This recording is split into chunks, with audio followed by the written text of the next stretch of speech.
नमस्कार विद्यार्थी मित्रों, बार साइंस फिजिक्स में चैप्टर 9 लेक्चर 19 मित्रों अत्यार सुधी आपणे चालू हतो पूर्ण आंतरिक परावर्तनना उपयोगिता, जेमां आपणे मरीचिकानी घटना जोई। हीरामां थतुं पूर्ण आंतरिक परावर्तन ए पण हीरो जळहळतो देखाय छे, ए पण कोने आभारी पूर्ण आंतरिक परावर्तन ने। एना पछी आपणे प्रिझमनी वात करी कि जेमां 90 अंशना खूणे किरणने अथवा तो 180 अंशना खूणे अथवा तो प्रतिबिंब उलटावो तो उलटावी शकाय छे। आज छेल्ली पूर्ण आंतरिक परावर्तननी उपयोगिता है ऑप्टिकल फाइबर। ऑप्टिकल फाइबर तो मित्रों ऑप्टिकल फाइबर एक कया सिद्धांत पर रचायेलुं छे? तो पूर्ण आंतरिक परावर्तनना सिद्धांत पर रचायेलुं। पूर्ण आंतरिक परावर्तन क्यारे थाय? तो तमने ख्याल छे आपात कोणनुं मूल्य क्रांति कोण करता वधु होय त्यारे जे सपाटी परथी आपणे शुं मेळव्युं पूर्ण आंतरिक परावर्तन, तो त्यां आगळ आपात कोणनुं मूल्य क्रांति कोण करता वधु होवुं जोईए। हवे ऑप्टिकल फाइबर में शुं होय छे? उच्च गुणवत्ता धरावता फ्यूज्ड ग्लास के क्वार्ट्जमांथी अत्यंत पातळा रेसा बनाववामां आवे छे। भले आपणे आकृतिमां जाडो रेसो दर्शावीए पण एक आवो धारो के एक रेसो छे।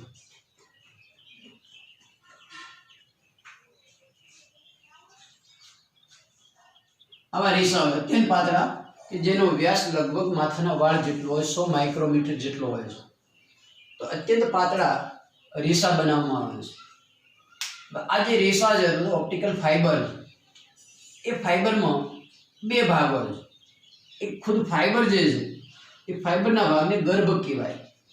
आ जे फाइबर है आ भागने गर्भ कहेवाय, कोर कहेवाय। अंग्रेजी में बोलो तो कोर। अने गर्भना ऊपर एक आवरण चढ़ावेलुं होय। अहींया दर्शावी दो आ डॉटेड लाइन वडे कि एना पर एक आवरण चढ़ावेलुं जेने क्लेडिंग कहेवाय। आवुं क्लेडिंग करेलुं होय। आटलो जे भाग ए आवरण अथवा तो अंग्रेजी बोलशो तो क्लेडिंग आवरण चढ़ावेलुं होय। तो खास वस्तु ए छे के गर्भ એટલે કે ऑप्टिकल फाइबर નું વક્રીભવનાંક आवरण करता વધુ હોય છે, અથવા તો ઉલટું गर्भ करता आवरणનો વક્રીભવનાંક ઓછો રાખવામાં આવે છે। આ गर्भ છે આ आवरण છે। તો आवरणનો જે વક્રીભવનાંક છે એને આપણે એન ક્લેડિંગ કહી દઈએ અને ફાઇબરનો જે વક્રીભવનાંક એને આપણે એન ફાઇબર કહીએ। તો હંમેશા ક્લેડિંગના દ્રવ્યનો વક્રીભવનાંક ફાઇબરના દ્રવ્ય કરતા ઓછો રાખવામાં આવે। શા માટે? તો અહીંયા આપણે આપાત કરેલો જે પ્રકાશ છે, આંખ લઈ લે ઓપ્ટિકલ ફાઇબરની, આ આપાત કરેલો જે પ્રકાશ છે અહીંથી પ્રકાશ આપાત કરવામાં આવે છે। એ પ્રકાશનું કિરણ ઓપ્ટિકલ ફાઇબરની દિવાલ પર આપાત થાય ત્યારે અહીંથી આપણે શું મેળવવાનું? પૂર્ણ આંતરિક પરાવર્તન। तो અહીંથી પૂર્ણ આંતરિક પરાવર્તન ત્યારે જ થાય કે જે આ આપાત કોણ બન્યું એ આપાત કોણ ક્રાંતિ કોણ કરતા વધુ હોવો જોઈએ, એટલે કે અહીંયા ક્રાંતિ કોણ નાનો હોવો જોઈએ। ગર્ભ અને ક્લેડિંગના દ્રાવણનો ગર્ભ અને ક્લેડિંગના દ્રવ્યનો જે ક્રાંતિ કોણ બને છે એ નાનો હોય તો અહીંથી શું મળશે? પૂર્ણ આંતરિક પરાવર્તન। ફરીથી અહીંથી મળશે પૂર્ણ આંતરિક પરાવર્તન અને સતત કિરણ પૂર્ણ આંતરિક પરાવર્તન અનુભવીને ક્યાં નીકળતું હોય? બહાર। એટલે હાલ પૂરતું આપણે આવું ખાસ યાદ રાખો કે હંમેશા गर्भ करता आवरणનો વક્રીભવનાંક ઓછો હોય છે। શા માટે? ક્રાંતિકોણનું મૂલ્ય નાનું બનાવવા માટે। શા માટે ક્રાંતિકોણ નાનો જોઈએ આપણા માટે? કે પૂર્ણ આંતરિક પરાવર્તન સરળતાથી મેળવી શકાય। એટલે અહીંયા આપણે ઓપ્ટિકલ ફાઇબર માટે ક્રાંતિકોણનું સૂત્ર sin c બરાબર ક્રાંતિકોણનું સૂત્ર n પાતળું ભાગ્યા n ઘટ। n પાતળે 12 આવરણનો વક્રીભવનાંક, આવરણ નીચે શું છે? ફાઇબર।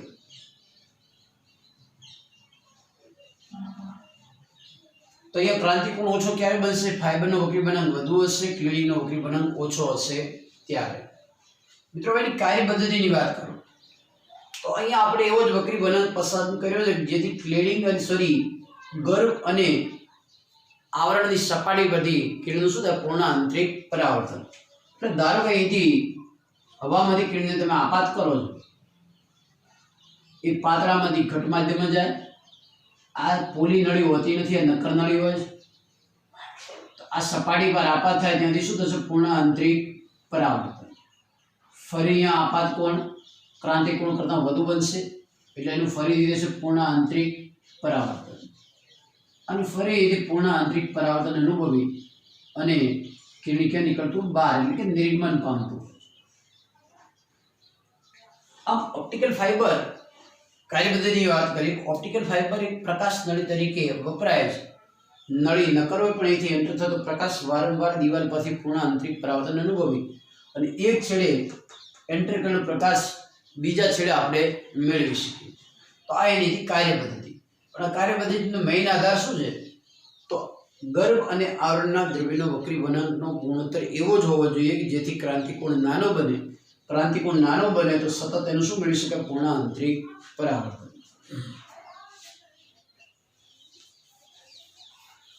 આ પૂર્ણ આંતરિક પરાવર્તનના ઉપયોગોની વાત છે. તો પૂર્ણ આંતરિક પરાવર્તનના ઉપયોગ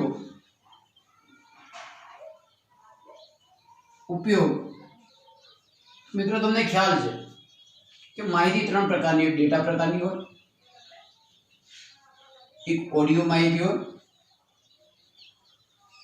અને બીજી વિડીયો માહિતી. ડેટામાં બહુ ઓછી મેમરી સ્ટોર થાય, ઓડિયોમાં એના કરતાં વધુ અને વિડીયોમાં સૌથી વધારે. તો જે પ્રકાશ સિગ્નલ છે, પ્રકાશના તરંગો, એ પ્રકાશના તરંગો મહત્તમ માહિતીની એક જગ્યાએથી બીજી જગ્યાએ સેન્ડ કરી શકે, મોકલી શકે. જે દ્રશ્ય કિરણો છે, પ્રકાશના સિગ્નલ છે, એ વધુમાં વધુ માહિતી એક જગ્યાએથી ક્યાં ટ્રાન્સફર કરી શકે? બીજી જગ્યાએ. એટલે શોર્ટમાં આનો મહત્તમ ઉપયોગ સંદેશા વ્યવહારમાં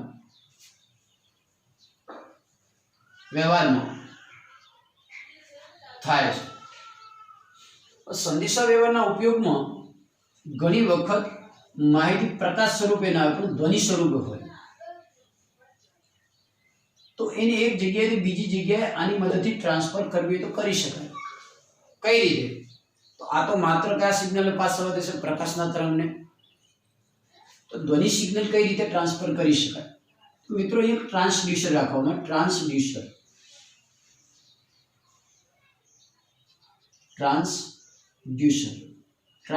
શું છે? તો એક પ્રકારની ઉર્જાને અથવા તો એક પ્રકારના સિગ્નલને બીજા પ્રકારના સિગ્નલમાં રૂપાંતર કરી શકે.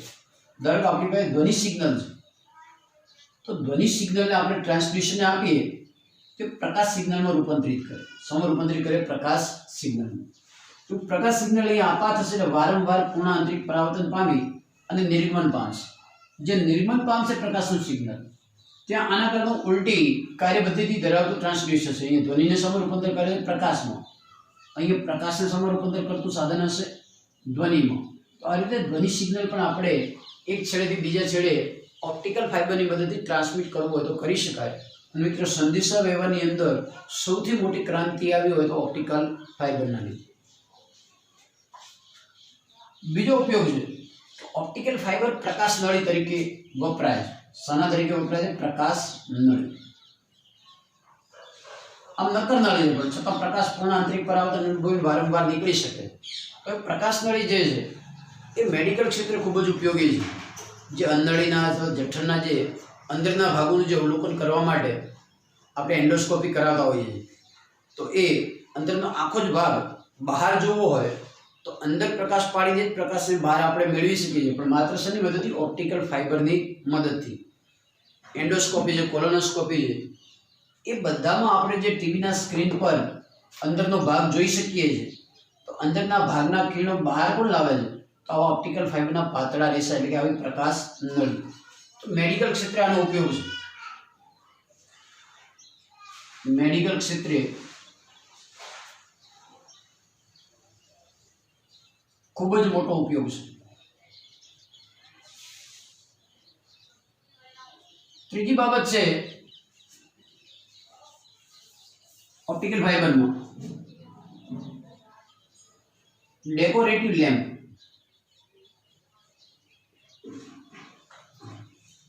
બહુ ઇઝી વસ્તુ તમે જોયેલી હશે. આવા એકદમ રેસાવાળો એક લેમ્પ જોવા મળે આપણને. અહીંયા પ્રકાશ કરશો તમે, પ્રકાશનું ટપકું તમને અહીં બહાર જોવા મળશે. ક્યાં જોવા મળશે? એની ટોચ પર. તો રેસાવાળો જે લેમ્પ હોય છે એને ડેકોરેટિવ લેમ્પ કહેવાય. સ્વિચ ઓન કરો એટલે ઉપરના ભાગે આપણે પ્રકાશનું ટપકું જોવા મળે. તો બધા જ જે રેસા છે એ રેસા શું છે? ઓપ્ટિકલ ફાઇબર છે. તો એનો ઉપયોગ ડેકોરેટિવ લેમ્પમાં,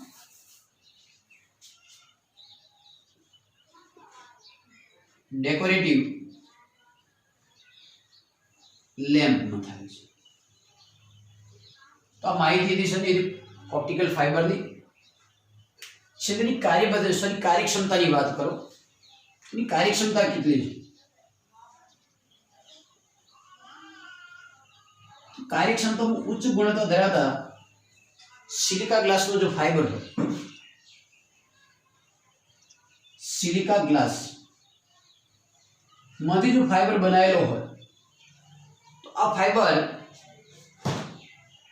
1 કિલોમીટર સુધી, મતલબ 1 કિલોમીટર સુધી 95% થી પણ વધુ માહિતી ટ્રાન્સમિટ કરી શકે છે. ફરીથી રિપીટ કરું તો અહીંયા જે તમે સિગ્નલો આપાત કરો છો, પ્રકાશ સિગ્નલ 1 કિલોમીટર સુધી એ સિગ્નલોના કેટલા ટકા? 95% સિગ્નલ બીજા છેડે આપણે મેળવી શકીએ અથવા એના કરતાં વધારે સિગ્નલ મેળવી શકીએ. એટલું મહત્તમ માહિતી ટ્રાન્સમિટ કરવી હોય તો કરી શકાય.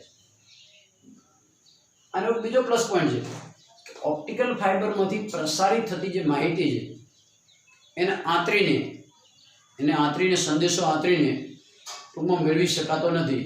એટલે એકદમ સિક્યોર ટ્રાન્સમિશન છે કે આના સિગ્નલો આંતરીને આપણે મેળવી શકતા નથી બીજી જગ્યાએ. તો ફરી એકવાર ગયા સિદ્ધાંત પર, પૂર્ણાંતરિક પરાવર્તનના સિદ્ધાંત પર. રચના કેવી છે? ઉચ્ચ ગુણવત્તા ધરાવતા ફિઝિકલ ગ્લાસ કે ક્વાર્ટઝમાંથી અત્યંત પાતળા રેસા બનાવવામાં આવે. પણ ધ્યાન એ રાખવું પડે કે આ જે રેસો છે, જે ગર્ભ છે, ગર્ભ પર એના કરતાં ઓછો વક્રીભવન ધરાવતા દ્રવ્યનું આવરણ ચડાવવામાં આવે. કારણ કે ક્રાંતિકોણ નાનો હશે તો જ પૂર્ણ આંતરિક પરાવર્તન મળશે. તો sin c બરાબર n ક્લેડિંગ ભાગ્યા n ફાઇબર. કાર્ય પદ્ધતિ એની એવી હતી કે જેથી કોઈ સિગ્નલ આપાત થાય છે તો અહીંયા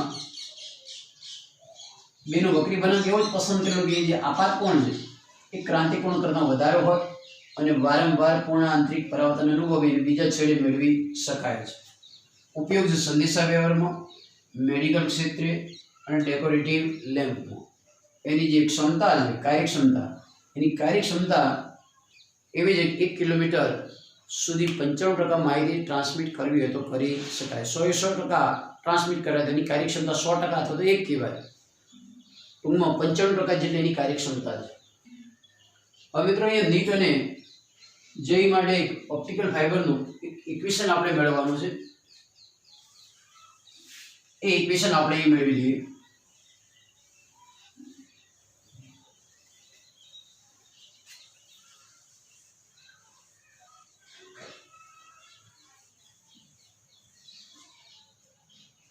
ઓપ્ટિકલ ફાઇબર માટે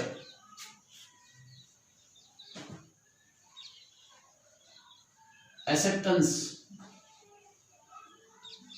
એંગલ સમજો. એસેપ્ટન્સ એંગલ એટલે શું છે? તો અહીંયા એક ફાઇબર લઈ લઈએ આપણે.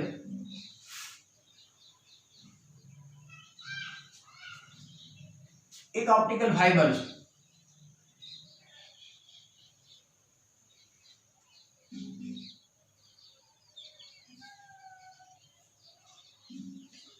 આ ફાઇબર પર અહીંયા ક્લેડિંગ કરેલું છે.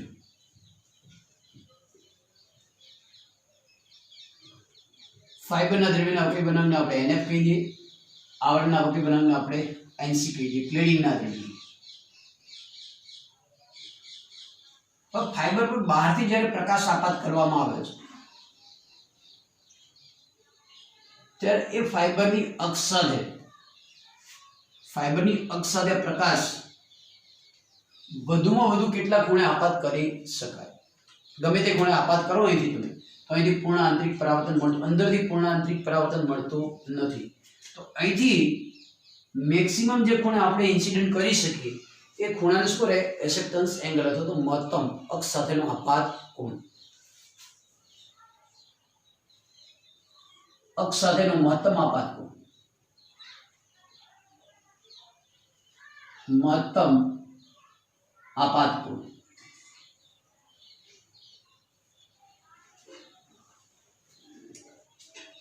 तो एक वस्तु क्लियर कर दीए कि थोड़ो टाइम जશે અહીંથી ધારો કે તમે આપાત કોણ મૂલ્ય i રાખો છો। અહીં હાલ પૂરતું આપણે લઈ લઈએ કે હવાનું માધ્યમ છે, આ કિરણ હવામાંથી અહીંયા જાય એટલે પાતળામાંથી ઘટમાં જાય એટલે આમ લંબ તરફ વળશે। આ લંબ છે, લંબ તરફ વળે આર ખૂણે ધારો કે વક્રીભવન અનુભવે છે। આપણે પૂર્ણાંતરિક પરાવર્તન આ સપાટી પરથી મેળવવાનું, તો એ બિંદુ સપાટીને આપણે લંબ દોરી દઈએ તો લંબ દોરશો તો તમને ખ્યાલ આવશે કે આ ખૂણો 90 બને છે। તો સપાટી પરનો જે એંગલ છે, સપાટી પરનો જે એંગલ એ 90 માઇનસ r બને છે। કેટલો બને છે? 90 માઇનસ r। કે જ્યાં આગળથી આપણે પૂર્ણ આંતરિક પરાવર્તન મેળવવાનું છે। અહીંથી પૂર્ણ આંતરિક પરાવર્તન ક્યારે મળે કે આ જે આપાત કોણ બન્યો 90 માઇનસ r,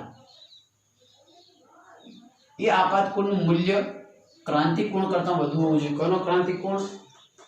આ ફાઇબર અને ક્લેડીના દ્રવ્યના ક્રાંતિક કોણ કરતાં વધુ હોય તો જ પૂર્ણ આંતરિક પરાવર્તન મળે, બાકી પૂર્ણ આંતરિક પરાવર્તન મળશે નહીં।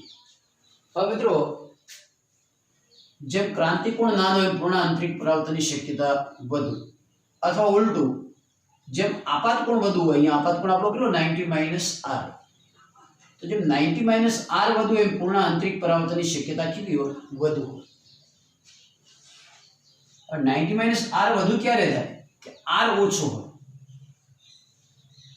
r ઓછો તેમ પૂર્ણ આંતરિક પરાવર્તનની શક્યતા વધુ।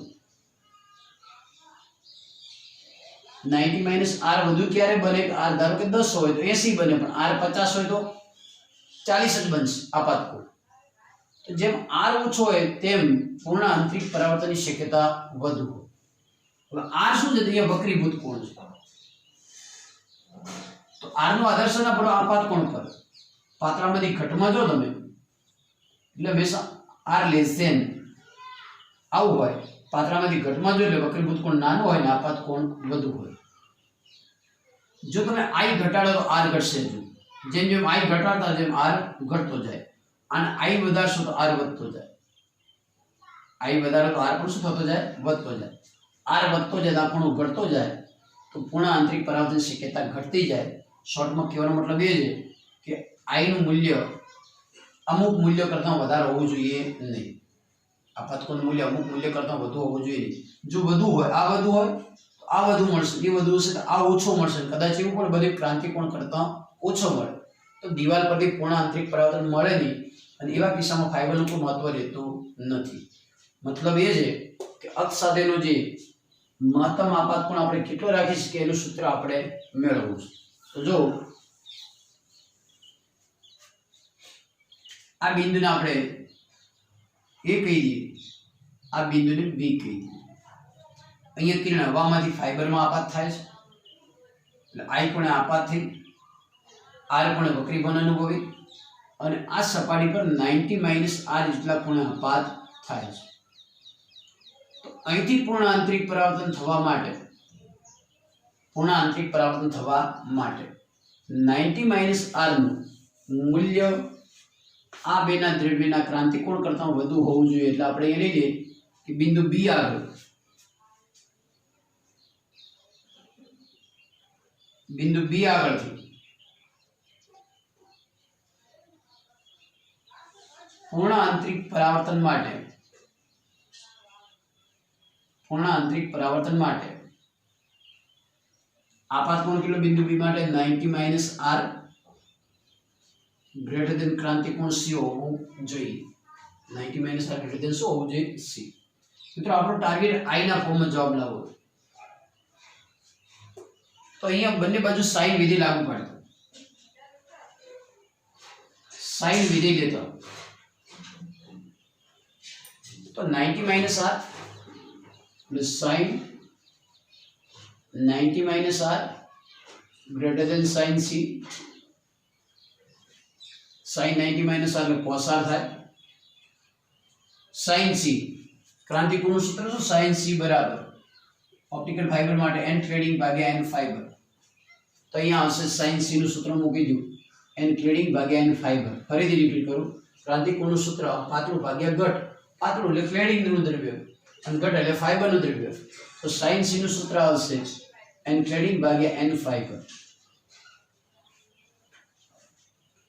આને સમીકરણ આપણે 1 કહી દઈએ સમીકરણ નંબર 1 મિત્રો આપણો ટાર્ગેટ છે r ના ફોર્મમાં જવાબ નહીં પણ i ના ફોર્મમાં જવાબ तो आई ने આપણે સાંકળવો હશે તો તમને ખબર છે કે એક જ રસ્તો છે સ્નેલનો નિયમ એ આગળ સ્નેલનો નિયમ લેતો तो स्नेलનો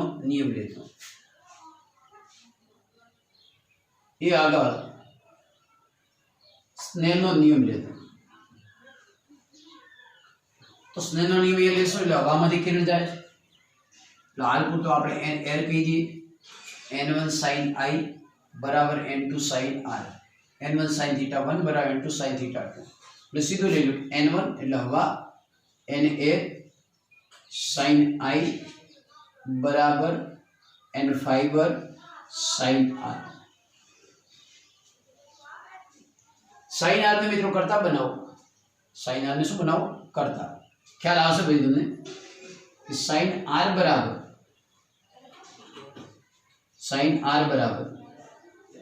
na sin i upon n fibre sin r મળી ગયું sin r પરથી શું મળશે cos r શોર્ટમાં આપણે અહીંયા i એન્ટર કરવું છે તો માટે cos r બરાબર સૂત્ર શું બને cos r બરાબર તો વર્ગમૂળમાં 1 minus sin square r sin r ની કિંમત મૂકી દો તો cos r નું સૂત્ર આપણે મળશે વર્ગમૂળમાં 1 માઈનસ 1 माइनस n r नो square sin square i upon n fibre नो स्क्वायर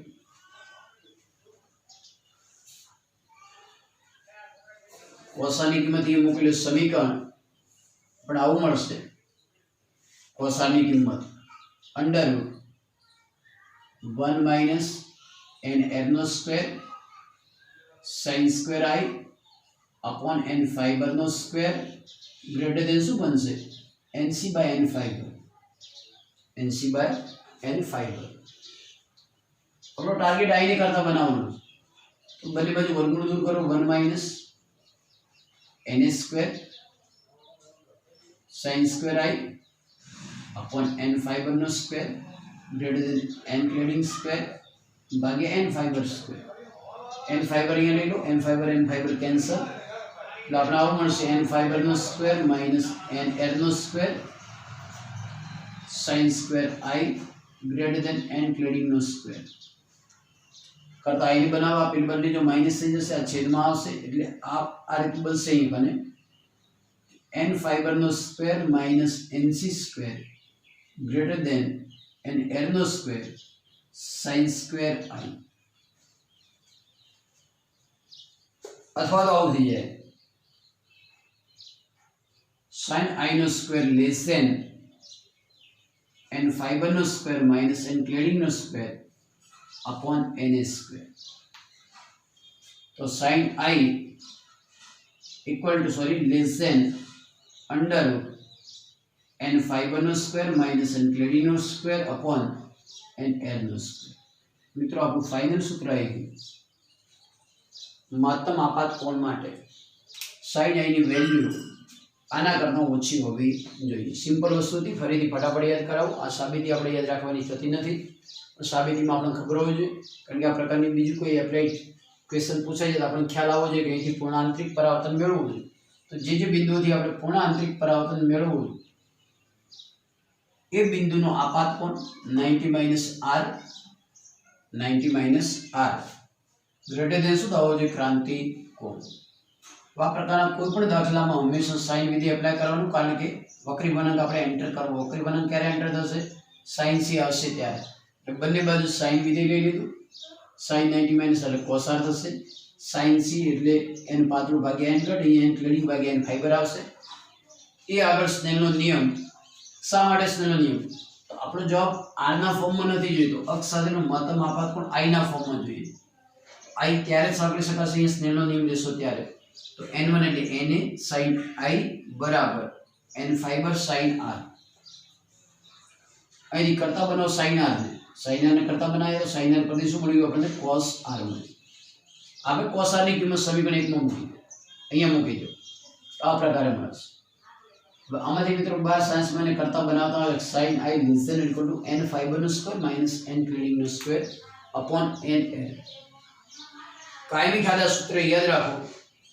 અહીંયા ફાઈબર ની નીચે હું લખી નાખું એસેપ્ટસ એંગલ નું સૂત્ર કઈ પરિસ્થિતિમાં આપણે મેળવવું છે એ પણ લખી દઈએ.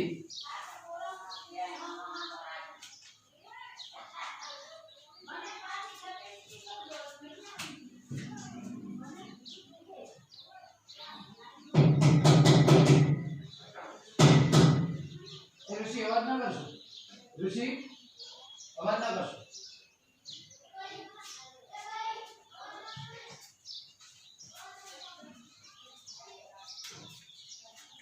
અક્ષ સાથેનો મહત્તમ આપાત કોણ sin i less than આપણે આવું સૂત્ર લાયા n ફાઈબર નો સ્ક્વેર માઈનસ n ક્લેડિંગ નો સ્ક્વેર ભાગ્યા n એર નો સ્ક્વેર. અહીંથી હવામાંથી કેટલા આપાત થાય છે તો છેદમાં હવાનું આવશે na. જો અહીંથી પાણીમાંથી કેટલા આપાત કર્યો તો n વોટર અહીંયા લેવો પડે. બાકી આ વસ્તુ તો કોમન જ છે, n fiber square minus n cladding નો સ્ક્વેર. હવાનો વક્રી બનાવ કેવી છે તો મહત્તમમાં મહત્તમ મૂલ્ય માટે વધુમાં વધુ આપણે શું કરી દઈએ ઇક્વલ ટુ કરી દઈએ sin મહત્તમ આપાત કોણ માટે વધુમાં વધુ આપાત કોણ કેટલો હોવો જોઈએ એના માટે તો sin i ઇક્વલ ટુ લઈ લો n ફાઈબર નો સ્ક્વેર માઈનસ n ક્લેડિંગ નો સ્ક્વેર ભાગ્યા અહીંયા n એર નો સ્ક્વેર. n એર એટલે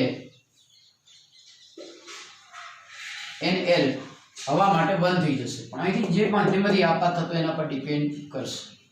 આપણે એટલે હવા માટે હવામાંથી આપાત થતા કિરણ માટે n એર બરાબર 1 લઈ લો તો sin i ની વધુમાં વધુ કિંમત n ફાઈબર નો સ્ક્વેર માઈનસ n ક્લેડિંગ નો સ્ક્વેર. માત્ર આટલું યાદ રાખવાનું આપણે. મહત્તમ આપાત કોણ કેટલો ઓપ્ટિકલ ફાઈબર માટે તો કયો મહત્તમ આપાત કોણ અક્ષ સાથેનો મહત્તમ આપાત કોણનું સૂત્ર. મિત્રો ધારો કે ફાઈબર નો વક્રી બનાંક એ પ્રકારે આપ્યો, ક્લેડિંગ નો વક્રી બનાંક એ પ્રકારે આપ્યો તમે તો અહીંયા ધારો તમારું sin i સાબિત થાય છે 0.5 સાબિત થાય. ધારો કે આ વેલ્યુ મુક્ત ધારો કે આની કિંમત કેટલી સાબિત થાય 0.5 તો આપાત કોણનું વધુ આ ફાઈબર માટે મૂલ્ય કેટલું હોઈ શકે 30 અંશ કરતાં વધારે ખૂણે અહીંથી વધારે 30 અંશ કરતાં વધારે ખૂણે આપાત કરી શકતા નથી.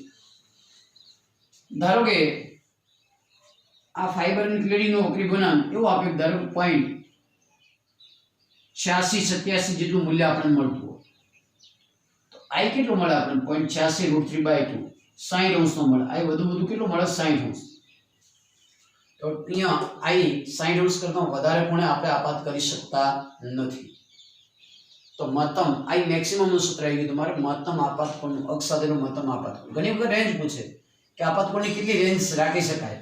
દરેક આવી વેલ્યુ સાબિત થતી હોય તો આપાત કોણની રેન્જ કેટલી રાખી શકાય તો 0 થી 60 અંશ સુધીની રેન્જ આપણે રાખવી હોય તો રાખી શકીએ. કેટલા સુધીની 0 થી 60 અંશ સુધીની રેન્જ રાખવી હોય તો રાખી શકીએ છીએ.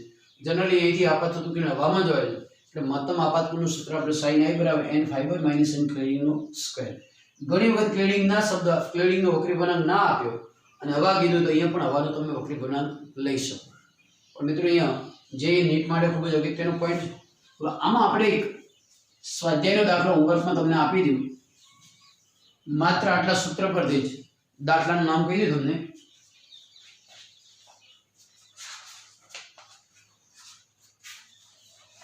સ્વાધ્યાયનો એક્સરસાઇઝનો 9.17મો દાખલો છે. 9.17 હોમવર્કમાં જ આપું કેલ્ક્યુલેશન કરી લેવાની થાય. તો અહીં આપણે કીધું કે ફાઈબરના માંથી બનાવેલા ફાઈબરનો વક્રી બનાંક 1.68 છે. ફાઈબરના દ્રવ્યનો વક્રી બનાંક કેટલો 1.68 અને બહારનું જે ક્લેડિંગ છે એ ક્લેડિંગનો વક્રી ગુણાંક 1.44 આપ્યો. કેટલો ભાઈ? 1.44. તો આકૃતિમાં દર્શાવેલું પૂર્ણાંતરિક પરાવર્તન થઈ શકે તે માટે આપાત કિરણના નળીને અક્ષ સાથેનો ખૂણાનો વિસ્તાર લખો. શોર્ટમાં ખૂણાનો વિસ્તાર કેટલો રાખી શકાય? ખૂણાનો વિસ્તાર શોધવા માટે આપણે એક જ સૂત્ર વાપરવાનું, sin i. મહત્તમ આપાત કોણ શોધવાનું, sin i બરાબર n ફાઈબરનો સ્ક્વેર માઈનસ n ક્લેડિંગનો સ્ક્વેર. n ફાઈબર કેટલા? 1.68 નો સ્ક્વેર માઈનસ 1.44 નો સ્ક્વેર. મિત્રો અહીંયા નેત્ર સાઈન જોઈ અને જવાબ તમે મેળવી લેશો. અહીંયા મહત્તમ આપાત કોણ મૂલ્ય હું સીધું જોઈ લઉં છું.